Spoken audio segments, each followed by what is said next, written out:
মাগরিব পর্যন্ত ঠেঙাবে, মাগরিবের নামাজ কাজা করার কারণে এশার নামাজ পর্যন্ত বাবা পেদানি দেবে। কলেজ পড়া আব্দুল্লাহ বলছে ওয়াব সাহেব, তাহলে করিম চাচা সুন্দরবনে কাট কাটতে গেল, ওকে তো বাঘে নিয়ে চলে গেল, ও তো কবর দেওয়া হয়নি, তাহলে আযাব কি করে হবে বলো, প্রমাণ দাও। এ মৌলবীরা বলে আস্তাগফিরুল্লাহ, এই অমন কথা বলো না, ঈমান থাকবে না। হাগো এর উত্তর দেবার ক্ষমতা নেই, এ শুধু বলবে আস্তাগফিরুল্লাহ আস্তাগফিরুল্লাহ। আরে ওর ঈমান নাই, কাফের হয়ে গেছে না, ও জানতে চাচ্ছে তুমি বলছো কবর দিলেই আযাব হবে, পাপিষ্টের আযাব হবে। তাহলে করিম চাচা তো মারাত্মক একজন চোর ডাকাত লোক ছিল ধরুন, ওকে তো বাঘে খেয়ে নিল, তাহলে কবর আর দেয়নি, আযাবও হলো না, ঝামেলা তো মিটে গেল। ইসমাইল ভাই নদী দিয়ে নদী পার হয়ে যাচ্ছিল, ওকে তো কুমিরে টেনে নিয়ে চলে গেল, কবর তো আর দেওয়া হয়নি, তাহলে ওর তো আযাব হবে না, তাহলে এমনিতেই তো ভালোই হলো, তাই না? আগে বলেছি এসেছিল কোথা থেকে, রু এসেছিল কোথা থেকে? আত্মা রবের কাছ থেকে। জানেন অধিকাংশ গাড়ি অ্যাক্সিডেন্ট হয়, ড্রাইভার অ্যাক্সিডেন্ট করে না। যেমনি করিম চাচাকে বাঘে ধরেছে, ড্রাইভার দেখছি এ গাড়ি রোকা যাবে না, ও গাড়ি ছেড়ে দিয়ে ড্রাইভার পালিয়ে গেছে। যেমনি কুমির ধরেছে সেলিম ভাইকে, ড্রাইভার দেখছি এ গাড়ি রোকা যাবে না, ও ছেড়ে দিয়ে বাবা পালিয়ে গেছে।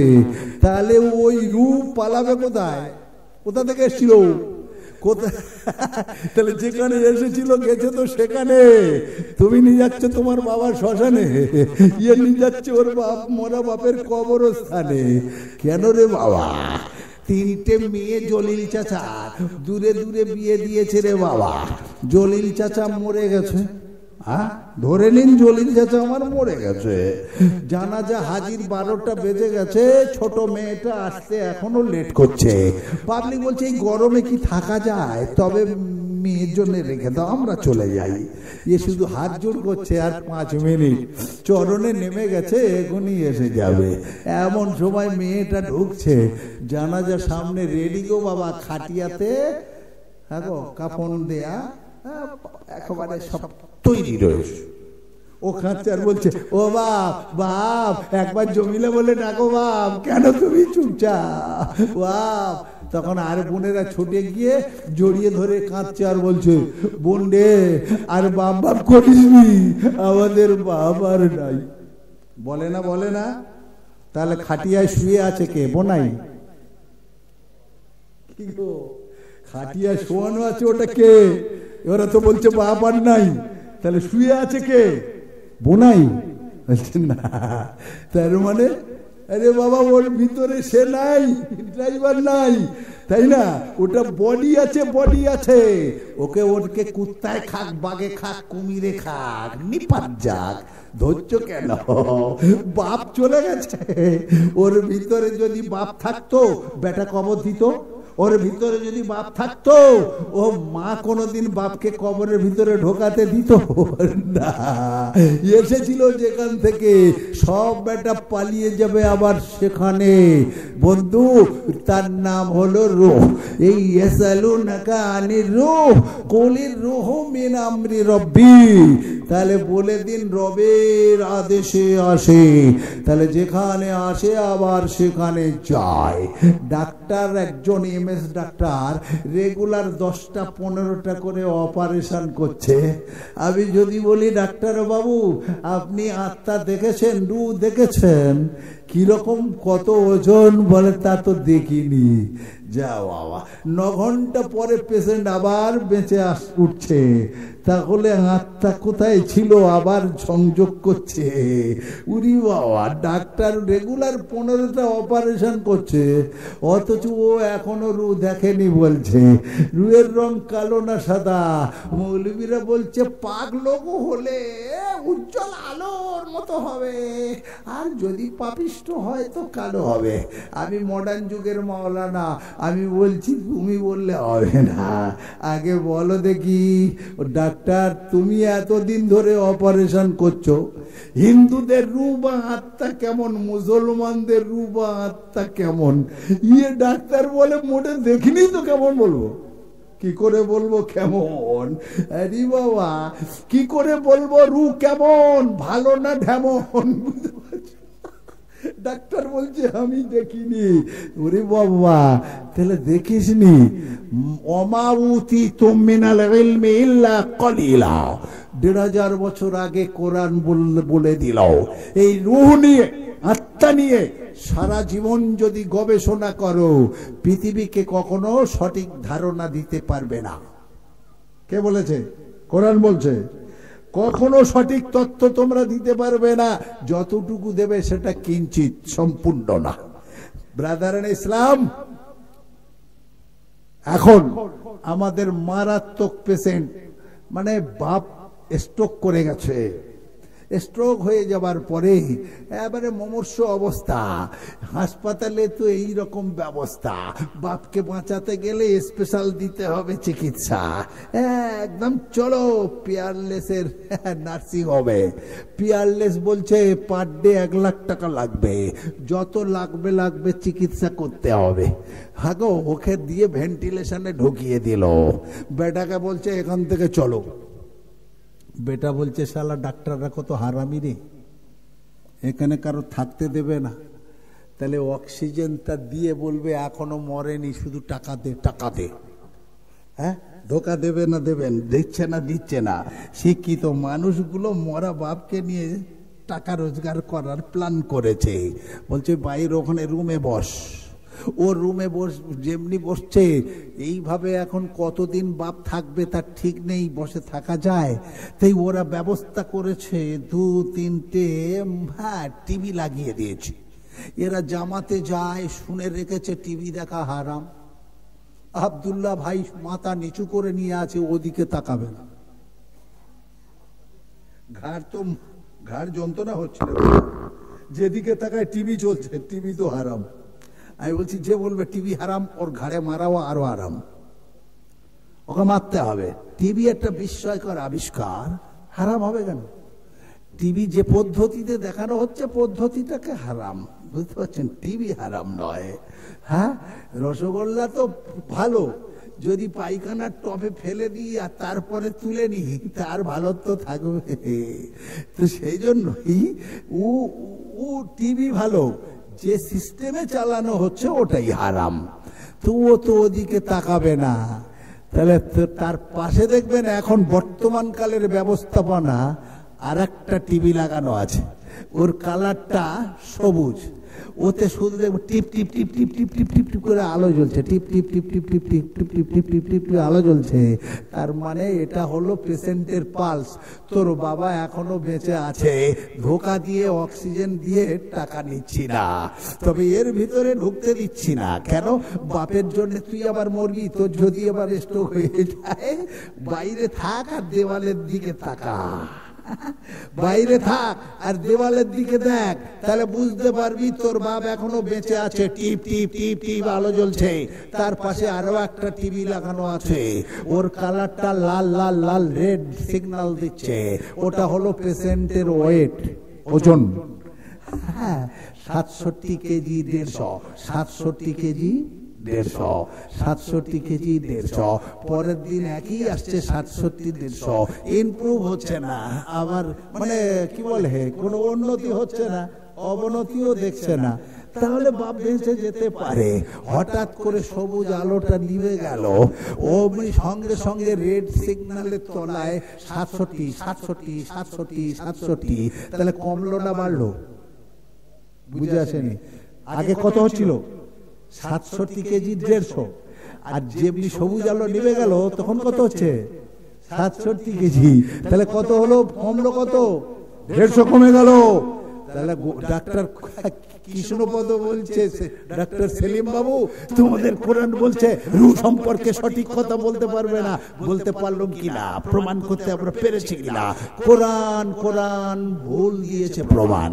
কেন? তার মানে তোর বাবার আত্মার ওজন ছিল 150। দেখতে পাইনি কিন্তু মেপে দিলাম। বিজ্ঞানের এখন চরম উন্নতিতে ওজন করা হলো আত্মাকে।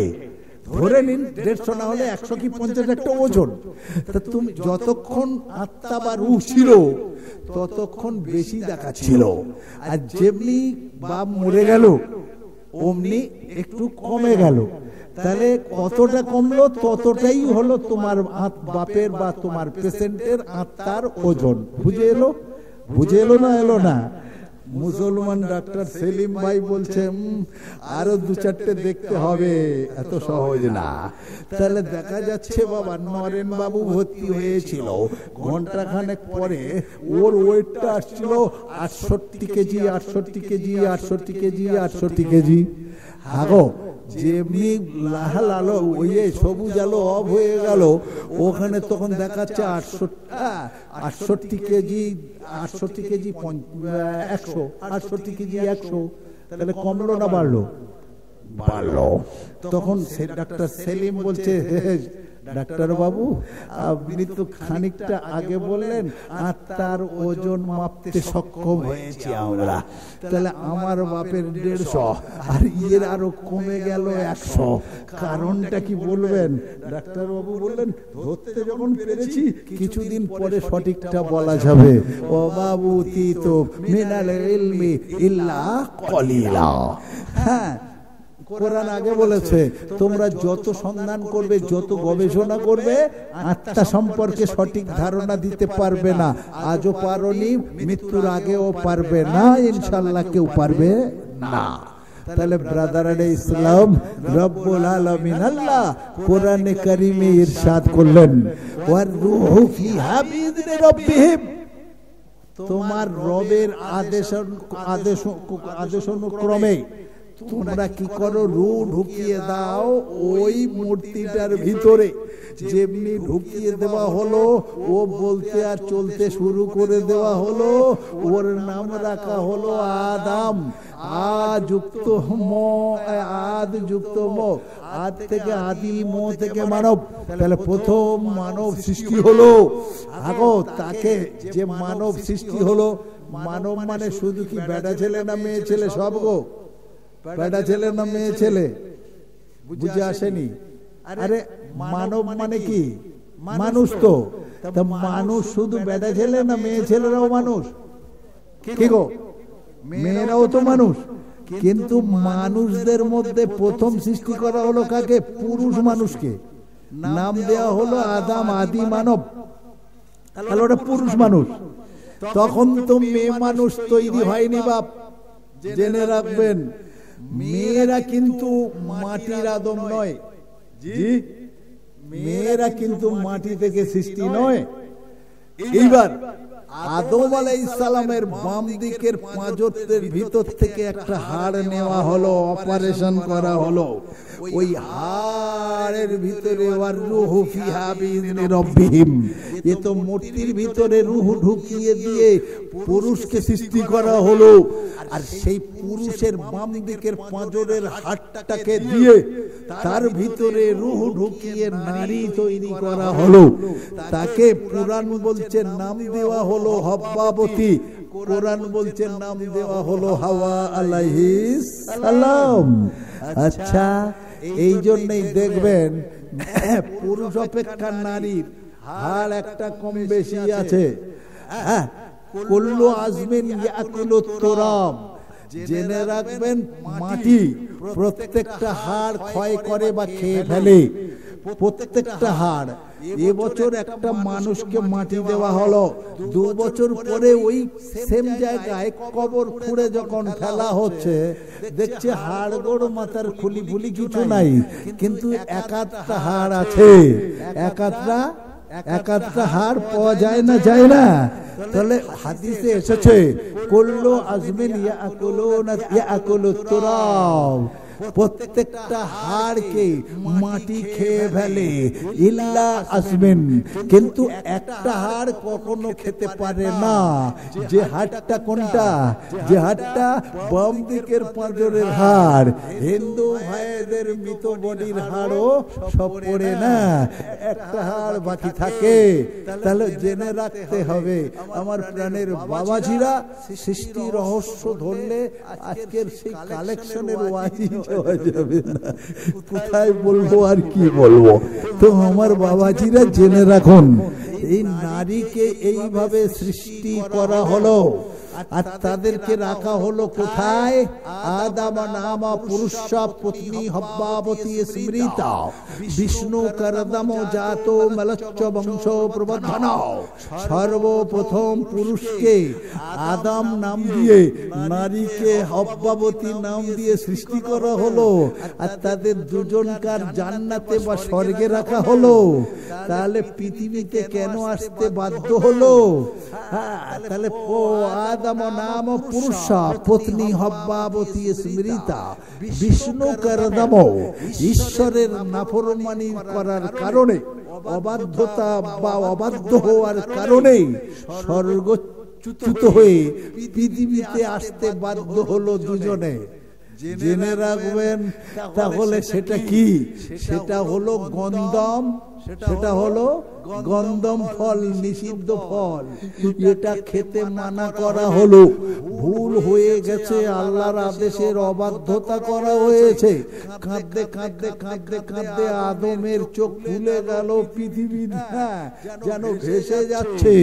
আল্লাহর নাম রহিম ও রহমান, অতীব দয়ালু, তথাপিও আল্লাহ মাফ করলো না। স্বর্গচ্যুত বা জান্নাতচ্যুত করে পৃথিবীতে পাঠানো হলো। আল্লাহ গো, এখনো আমার মাফ হবে না। ওই স্বর্গ বা জান্নাত থেকে এরকম বিতাড়িত করলেন। আল্লাহ বলছে, ওরে তোকে রাগে বিতাড়িত করছি না। এই স্বর্গে যারা থাকবে তারা যত খাক পায়খানা হবে না, কিন্তু গন্ধম ফলটা নিষিদ্ধ ফল, যেমনি খাবে পায়খানা পাবে। স্বর্গে পায়খানার ব্যবস্থা নাই, তাই দুজনকে পৃথিবীতে নামিয়ে দিলাম। তোরা ওখানে হাঁক দে যা, এ মুসলমান পৃথিবীতে চাষ করতে এসেছে। সর্বনাশ। থাকো, তোরা পায়খানা কর, কোথায় করবি? এখানে তো ব্যবস্থা নাই। সেজন্যই পৃথিবীতে তাদের পাঠানো হলো। আর সেই সময় নবী হয়ে, নবীর বউ হয়ে কেন এত বড় ভুল করলো? ওরে বাবা, সে কি বলেন না, স্বর্গে ও ছুঁচো আছে, এই বলে না, বলে না, শালা শয়তান ওখানে গেছে, শয়তান ওখানে গেছে। কিরকম বেশ নিয়েছে জানো? যেন মাওলানা ওয়াহাব সাহেব। ওরি সর্বনাশ, বড় গোল জামা পরেছে, হাতে লাঠি নিয়েছে, মুখে দাড়ি আর মাথায় পাগড়ি, বিরাট বড় আল্লাহওয়ালা। গিয়ে বলছে, ও মা, মা, বেটা ছেলের মন আবার ঘুরে যেতে পারে অন্য মেয়ের দিকে যখন তখন। এই ফলটা খানা রে মা, চিরকুমারী হয়ে থাকবি, কুমারী অটুট থাকবে, কখনো যৌবনে ভাটা আসবে না, আর এই গালে তুমি টোট পড়বে না, এইরকম যুবতী থাকবি। আমার যেরকম যুবক দেখছিস রে মা, 500 বছর বয়স হয়ে গেছে, আমি একদম তরু তাজা যুবক রে, একটু খানা রে মা। এই পোশাকটা দেখে হাওয়া আলাইহিস সালাম ভাবলেন, ওকে কিন্তু এত বড় আল্লাহওয়ালা বলছে যখন, কি আর প্রতারিত করছে? নিশ্চিত মিথ্যে বলছে না, ধোকায় পড়ে খেতে বাধ্য হয়েছিল। আজকের কিছু মুসলমানের বাচ্চা মাওলানা সেজেছে, হাফেজ সেজেছি, বড় জামা পরে, মাথায় পাগড়ি পরে, আল্লাহওয়ালা সেজে এসে কিসমত গোয়ালবেড়িয়ায় বলছে, আমরা মসজিদ করছি, 1 বস্তা সিমেন্টের টাকা দে না মা। আরে কিন্তু মসজিদ করেনি রে বাবা। তাহলে এই জামা পরাটা নবীর মতো জামা হলো না সেই ইবলিস শয়তানের জামা হলো? এই দাড়িটা নবীর দাড়ি হলো নাকি এই দাড়িটা সেই ইবলিস শয়তানের দাড়ি হলো?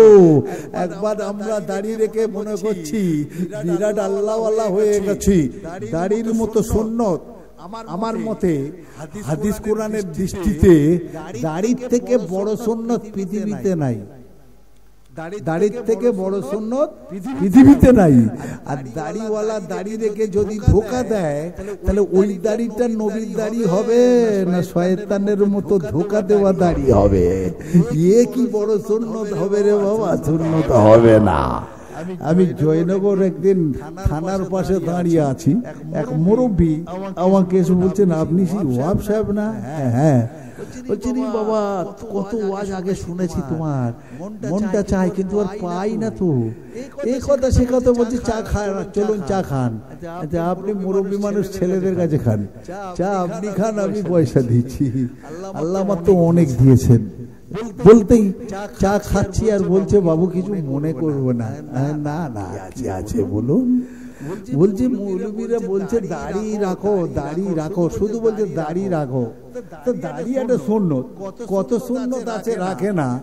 এরা দাড়ি না রাখলে সালাম দেয় না, মুসাফা করে না। হজ করলে বলে আগে দাড়ি রাখো তারপরে হজে যাও। কেন? তা আমি বলছি, আচ্ছা বলুন তো, 2 রাকাত সুন্নত নামাজ পড়লে তবে সোয়াব, যদি আপনি নামাজের পাটিতে শুধু দাঁড়িয়ে থাকেন সোয়াব পাবেন? বলছেন না, পাওয়া যাবে। জি, সালাম দেওয়া সুন্নত, যদি আমি না দিই সুন্নত আদায় হবে, সোয়াব পাওয়া যাবে না।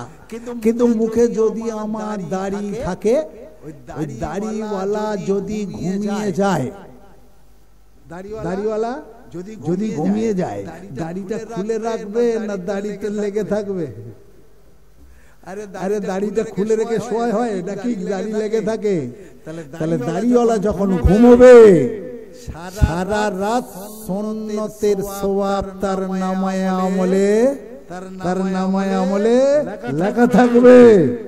তাহলে অন্য সুন্নত আদায় করলে তবে সুন্নতের সওয়াব পাওয়া যাচ্ছে। আর দাড়িওয়ালা ঘুমোচ্ছে, তথাপিও তার নামায়ে আমলে সুন্নতের সওয়াব আসছে। তাহলে সুন্নতের এই দাড়ির যে সুন্নত, দাড়ির যে গুরুত্ব, বলছে বাবা আর বলতে হবে না। সত্যি আমার ধারণা পাল্টে গেল, তুমি এরকম খুলে বললে বাবা। আমি বলছি প্রাণের ভাই, দাড়িওয়ালা যে সুন্নত রেখেছে, তাহলে যদি সে মানুষের কষ্ট না দেয়, সে ধোঁকা না দেয়, তাহলে নবীর দাড়ির সঙ্গে এই দাড়ি সুন্নতে পরিণত হবে, সোয়াব পাওয়া যাবে।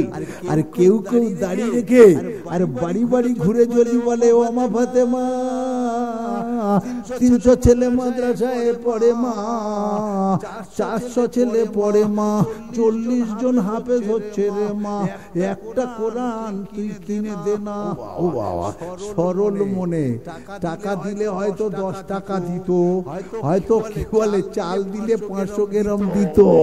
কোরআনের নাম করে দাড়িওয়ালা, টুপিওয়ালা, পাগড়িওয়ালা, আল্লাহওয়ালা সেজে এর কাছ থেকে 300 টাকা নিয়ে নিল। কিন্তু মাদ্রাসা নেই রে ভাই, মাদ্রাসা নাই। আমার এক বন্ধু, নাম বলছি না, আজ দুপুরেই ফোনে অনেক কথা হচ্ছিল, তো বলছে ভাই আমি তো চলে যাব এখন বাইরে, তো সেই জন্যই ওর বিল্ডিং এ কাজ হচ্ছে, বললো রমজান মাসে তো বাকি থাকবে। তো আমি বললাম, তুমি মুফতি মানুষ, আজকে দুপুরে শুয়ে শুয়ে তুমি মুফতি মানুষ, তোমার মাদ্রাসায় তো ছেলে বলে নাই, তুমি মাদ্রাসায় বাইরে চলে যাবে, গ্রামে আশপাশে তো কেউ দেবে না, তোমাদের মাদ্রাসা তো চলে না। বলছো মাইনে তো পড়ে আছে, আর তুমি ডিউটি করো না, মাইনে কম, মাইনেটা ভাবছো? বলছে না, ছেলে রাখবো, ছেলে তোমাদের কাছে আসবে বলেছে। তাহলে তো আসতো, আগে ঝামেলা মেটাও, কমিটি তৈরি করো, ছেলে পুলে রাখো, তবে তো চাইবে। আর তা না হলে অন্য মাদ্রাসায় চলে যাও, আল্লাহর কাছে হিসেব দিতে পারবে।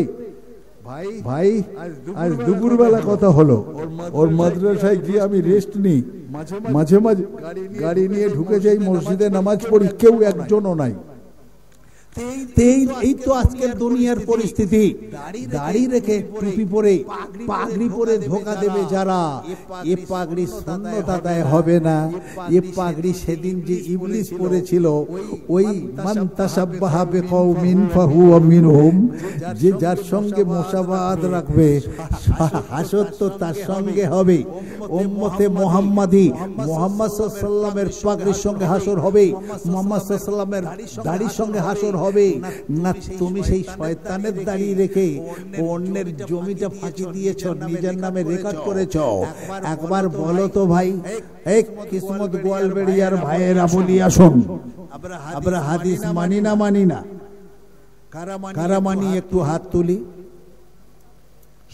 সবাই আল্লাহর কসম করে বলছি, যারা ভাইয়ের জমি ইচ্ছাকৃত রেকর্ড করে নেয়, 1 শতক যদি বেশি রেকর্ড করে নেয়, বুখারী শরীফের হাদিস, মুসলিম শরীফের হাদিস বলছে ওরা মুসলমান না।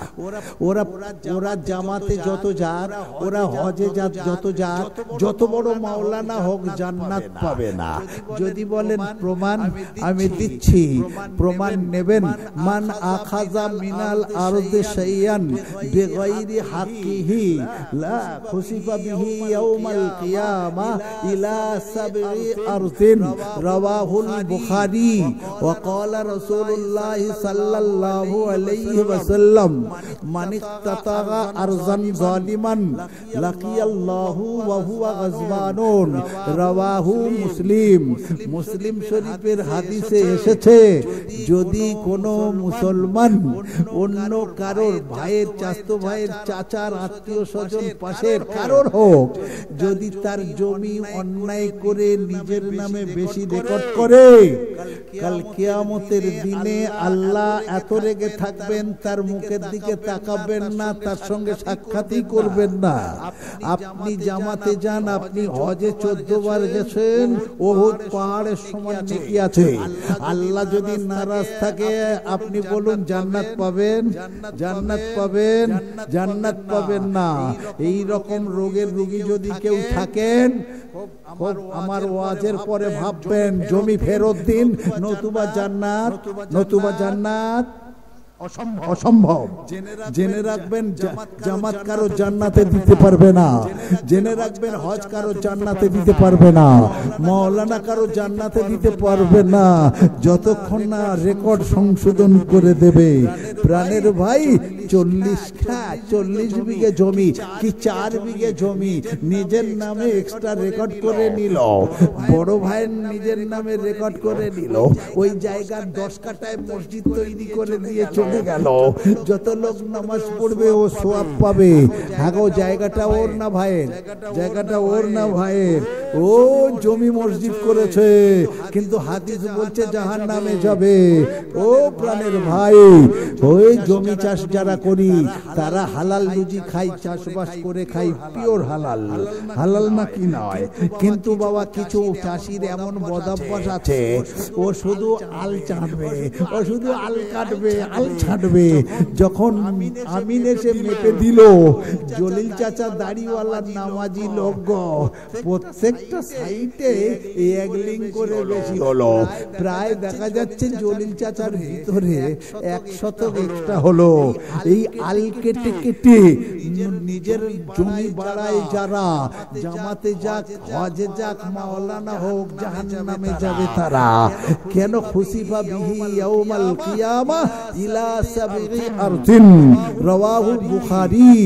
বলছে তাকে 70টা পৃথিবীর মতো ওজন দিয়ে এই পুরো পৃথিবীটাকে ওর গলায় ঝুলিয়ে দেওয়া হবে। আর ফেরেশতা বলবে, আল ছেটে ছিটে একটু কি নিচ্ছিলিস, সবটা দেওয়া হলো, চল নিয়ে তোর বাপের বাড়ি চলে যা। পুরো পৃথিবীর ওজনটা তুলতে পারবে বাবা? তখন কেলানি ফসকাবে না। যত বড় নামাজি হোক, দানি হোক, হাজি হোক, গাজী হোক, মাওলানা হোক, আল ছেটে ছেটে অন্যের জমি নিজের দিকে নেবে যারা, জাহান্নামে যাবে তারা। এমন রোগী থাকলে হাত তুলবেন না। এইবার বলি আসুন, হাদিস মানি কারা? আবার সবাই হাত তুলছেন। যারা আল ছেটে নিজের জমি বাড়ান হাত তুলবেন না। যারা অন্যের জমি নিজের নামে এক্সট্রা রেকর্ড করে আছেন, আরে বাপেরা 3 ভাই 10 শতক জমি, তোর বাপের 5 শতক কি করে হলো আমায় বলো? তোর বাপের 3 শতক হওয়া উচিত ছিল। তুই হাজির বেটা হাজি হলি, তার আগে আল্লাহ কিন্তু তোর উপরে রাজি হলো না। খেয়াল করতে হবে, এই রোগের রোগী যারা, যদি হাদিসের উপরে বিশ্বাস থাকে তাহলে যার হক তাকে ফেরত দিন, যার হক তাকে ফেরত দিন, নতুবা কোন সওয়াব আপনাকে কাজ করবে না। ও বাবা, হজে যাবার আগে লোক কুটুম সব দেখেছে, দেখে বল গরু ভরু জবাই করে তালেবানি হজে যাচ্ছে গো বাবা। সে কি সারা দিন রাত সব লোক আসছে খাচ্ছে, আর বলছে আমি যাচ্ছি, যদি না ফিরি তোরা দোয়া করিস, আল্লাহর কাছে দোয়া করিস আর আমাকে মাফ করিস। 3টে মেয়ে আছে আর 2টো বেটা, 14 বিঘে জমি ছিল হজে যাবার আগে, বেটা